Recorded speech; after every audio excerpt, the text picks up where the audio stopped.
Hola amigos, bienvenidos al canal Lecturas de Poder.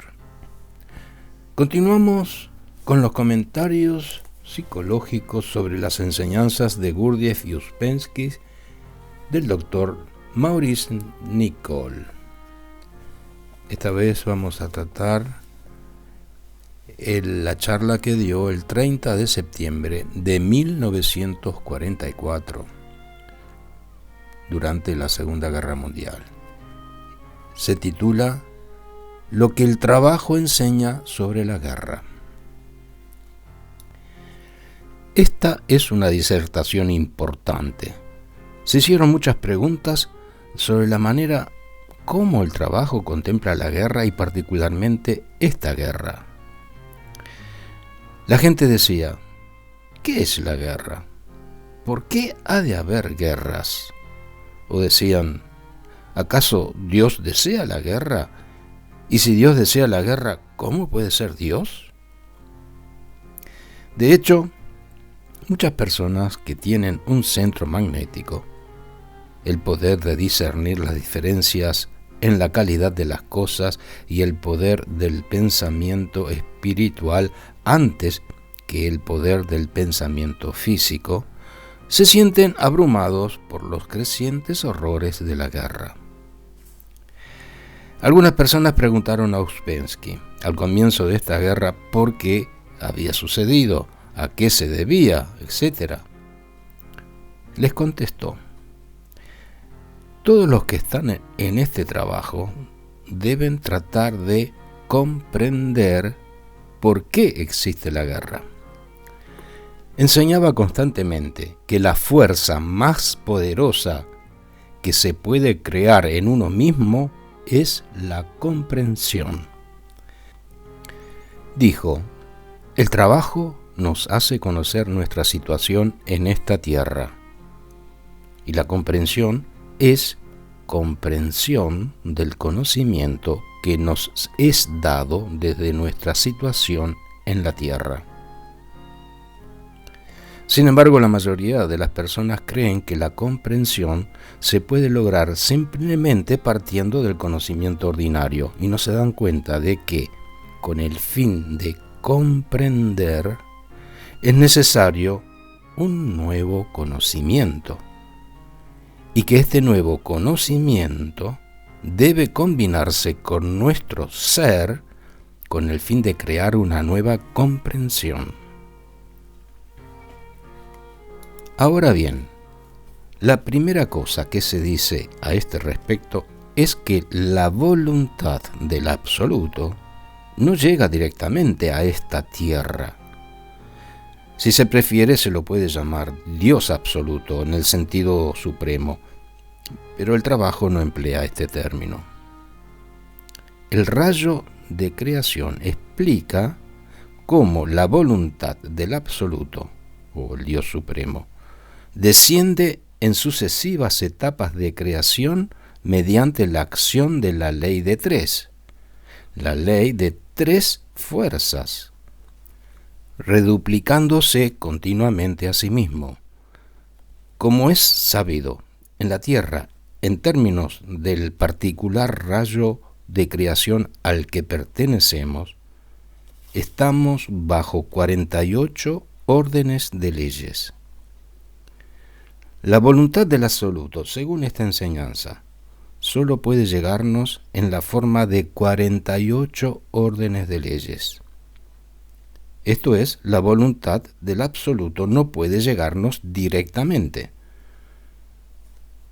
Se dijo una vez en una de las primeras reuniones que si la voluntad del absoluto interviniese, de resultas de ello, toda la creación sería derribada y destruida. Uspensky, que hablaba una vez sobre este particular, dijo, es como un juego de naipes. Si se alteran las reglas del juego de naipes, ya no hay juego. Debemos partir de esta idea central cuando pensamos por qué existen la guerra y todos los horrores en este planeta situado tan bajo en el plan de creación. Es preciso recordar que debemos ponernos bajo las leyes que operan desde los niveles superiores en el rayo de la creación. Este es el primer punto. El segundo punto es que el trabajo enseña que todas las guerras son provocadas por fuerzas extraterrestres que provienen en su inmediatez de los movimientos de los planetas. En una oportunidad, Ouspensky le preguntó a Gurdjieff cuál era la causa de las guerras, y Gurdjieff dijo: es algo que se parece a esto.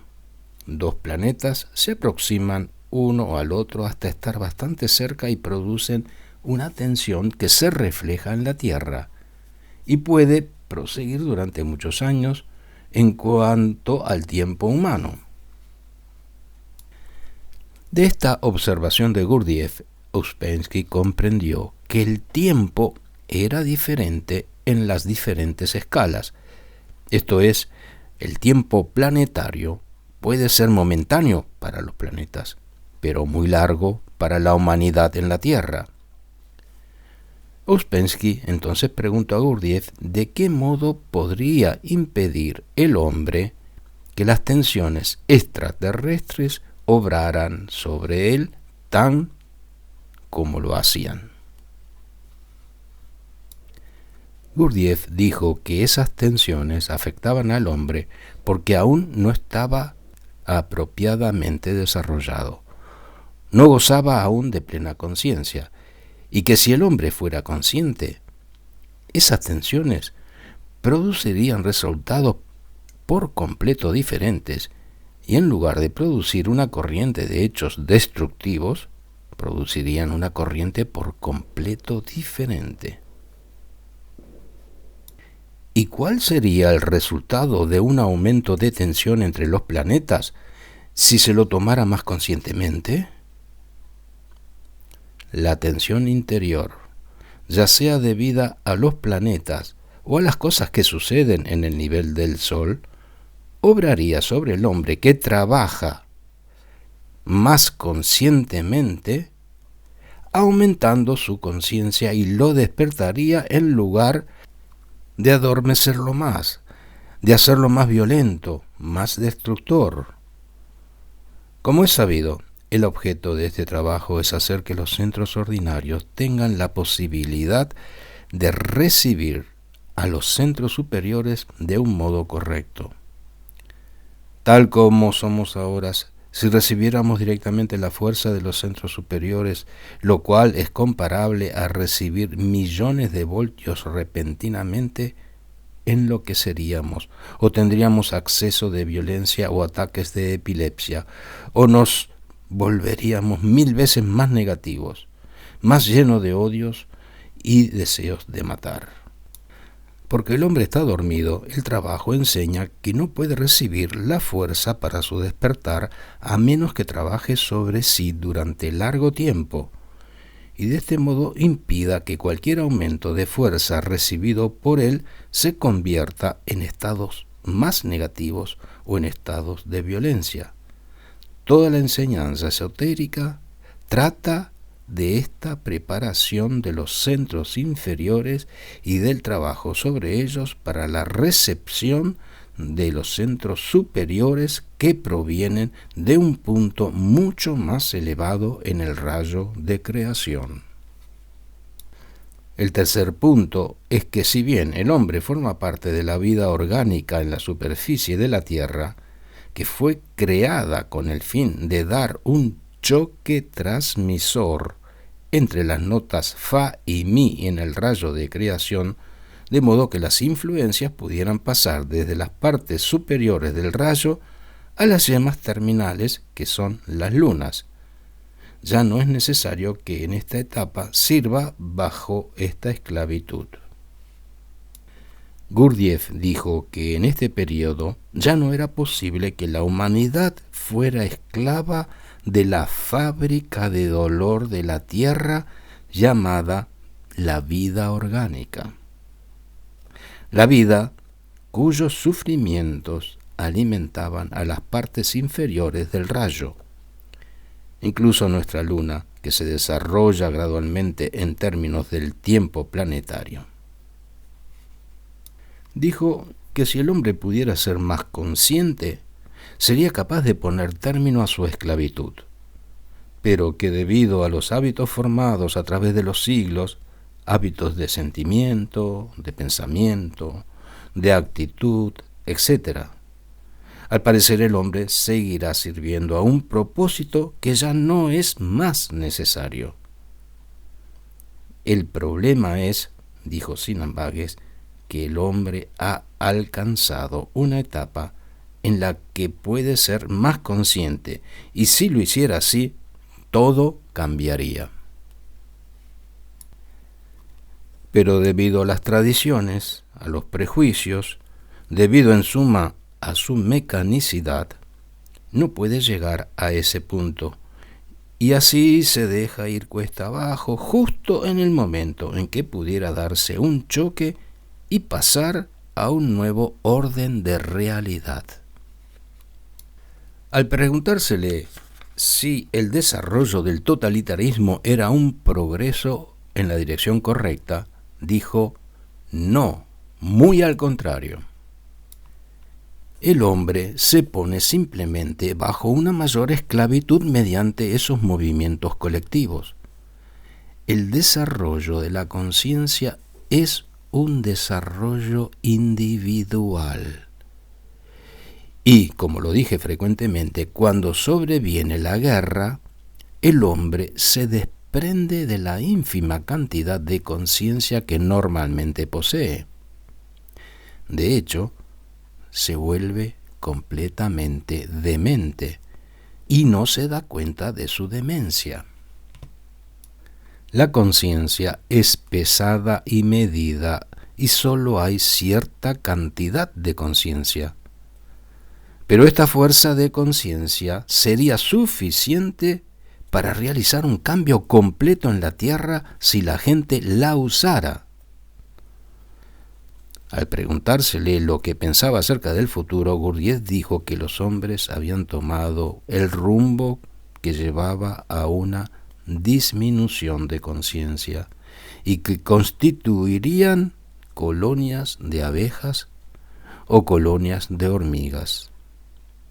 En otra oportunidad dijo: pues bien, ya han elegido que quieren ser abejas u hormigas. El cuarto punto es que el hombre está en cierto lugar de la octava de su propio desarrollo entre las notas mi y fa. Ouspensky sugirió que deberíamos pensar acerca de esta situación en los siguientes términos. Tomando do como punto de partida en la octava ascendente, dijo, podríamos considerar a un individuo solo como do, a un grupo familiar como re y a una nación como la nota mi. Como saben, entre mi y fa es preciso que se produzca un choque. Toda nuestra vida ordinaria consiste en octavas rotas del orden de do, re, mi, que se repiten una y otra vez.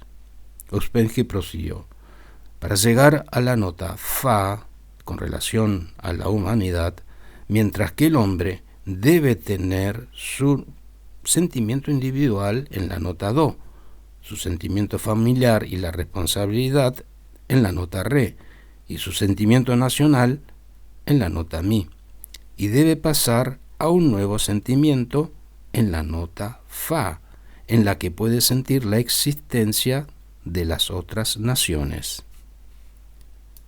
Dijo, la creación correcta del sentimiento nacional, esto es, la nota fa, depende siempre de que hayan sonado las tres notas previas, es decir, do, re, mi, y finalmente fa.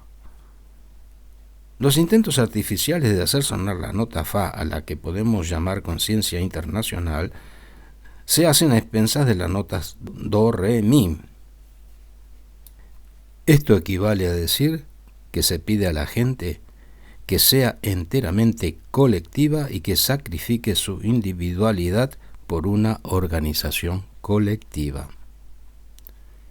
La gente se desprende hasta de la conciencia a la que tiene derecho cuando se une en enormes masas, tal como en las revoluciones, las guerras, etc. Esto es el colectivismo. El hombre debe aislarse interiormente de esas fuerzas colectivas antes de que pueda sentir el toque mágico de la individualidad que lo espera en un nivel superior. Aunque tenga que aislarse interiormente, tiene que desempeñar su parte colectiva como un buen amo de casa, sin identificarse con ella. Permítame que les recuerde otra vez que el buen amo de casa está definido como una persona que, ya sea hombre o mujer, debe cumplir con su deber y se siente responsable hacia la vida, pero no cree en la vida. Esto no quiere decir que un buen amo de casa crea en otra cosa. La integridad del mundo en la actualidad y en el futuro depende del número de buenos amos de casa que existen en cada nación. Como es sabido, al presente surgieron ciertas teorías que dicen que el hombre fue hecho para el sábado. La actual guerra es en realidad una lucha entre aquellos que creen que el hombre fue hecho para el sábado y los que creen que el sábado fue hecho para el hombre. Esta es la verdadera formulación del actual conflicto. Las hormigas y las abejas creen que el hombre fue hecho para el sábado, es decir, para el Estado. Y vemos lo que les ha sucedido. Toda la situación actual fue formulada hace 2000 años en esa forma de esoterismo que es transmitida por los evangelios en la enseñanza de un hombre consciente que dijo, cuando sanó a un hombre con la mano seca el día de reposo y fue acusado por haberlo hecho. El día de reposo fue hecho por causa del hombre, y no el hombre por causa del día de reposo. La mano significa el poder de hacer, y tener la mano seca era carecer del poder de acción individual. ¿No creen ustedes que es muy profundo el encadenamiento que hay en todo ello? ¿No creen que si cada día gana terreno la idea de que el hombre fue hecho por causa del día de reposo, la mano de cada hombre se secará? Si se hace sonar la nota fa equivocadamente, se producirá una situación en la que los individuos tendrán que sacrificar todo por amor a un mundo internacionalista. Todo desarrollo de conciencia debe tener lugar mediante definidas etapas de las cuales cada una es una nota que suena en el desarrollo individual. Los intentos de acrecentar la conciencia por medio de tales formas de grupos internacionales solo harán que el hombre sea cada vez más colectivo y menos individual. Es muy acertado decir, el patriotismo no es suficiente, pero si el internacionalismo suprime completamente el patriotismo, se logra una octava equivocada. La conciencia no se desarrollará de un modo correcto y tomaremos la dirección de las abejas o de las hormigas que han renunciado a todo sentido de individualidad y han llegado a ser insectos, o sea, que carecen de conciencia y aborrecen a todos los otros hormigueros o colmenas. Representamos la octava que Ouspensky sugirió en los siguientes términos. Veremos que cada nota depende de la fuerza del sonido de la nota inferior. Es decir, a no ser que Do, que es la persona individual, produzca un sonido bastante fuerte, el hombre perderá toda su individualidad en la nota Mi, que es el Estado. La cosa por la cual luchamos realmente no es, según mi parecer, expresada por la palabra democracia, sino por el sonido de las 3 diferentes notas, do, re, mi, en su justa armonía, por así decirlo, con la posibilidad de dar la nota fa, es decir, la conciencia y el sentimiento internacionales sin que se pierdan las otras 3 notas. La quinta idea del trabajo es que el hombre fue creado como un organismo capaz de autodesarrollo y puede alcanzar un nivel de ser superior por medio de conocimiento y trabajo correctos. Esta quizás es la idea más central de todas.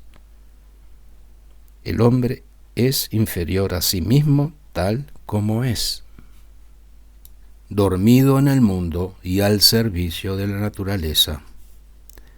Aquí es preciso que la gente estudie el origen de la vida orgánica como octava lateral desde el nivel del Sol. El hombre dormido, el hombre mecánico, es usado, pero fue creado para no ser usado. Si se hace un esfuerzo individual para despertar y separarse de la personalidad. La enseñanza esotérica puede ayudarlo. Toda esta parte exige pensar larga y profundamente durante muchos años. Ahora diré algo más. Si la esencia pudiera recordar, la guerra cesaría. Cuando la esencia renace en la recurrencia, escoge la misma situación, la misma parte del tiempo, y todo será lo mismo si no ha crecido. Todo desarrollo en el sentido de trabajo es el desarrollo de la esencia, y ésta siempre recuerda. Desde luego, una guerra colectiva apenas suscita algún recuerdo en la gente porque la guerra colectiva es una manifestación de la personalidad. La guerra estatal es obviamente una manifestación de la personalidad colectiva. No obstante, algunas personas son capaces de recordar sus experiencias de la guerra. Todas las gentes que fueron muertas en esta guerra nacen otra vez en el pasado y algunas tal vez recuerdan la próxima vez. Esto significa que en la recurrencia las gentes pueden recordar y así cambiar el futuro, de modo que cuando lleguen a 1938, digamos, serán capaces de recordar. Pero si han luchado en una forma espuria y si nunca han pensado profundamente sobre lo que hacían y no lo han comprendido, repetirán todo nuevamente.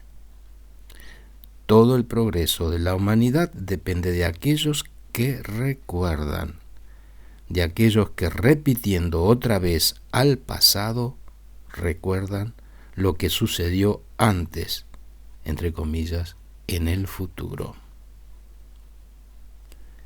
Finaliza aquí la disertación, lo que el trabajo enseña sobre la guerra. Gracias por haber escuchado.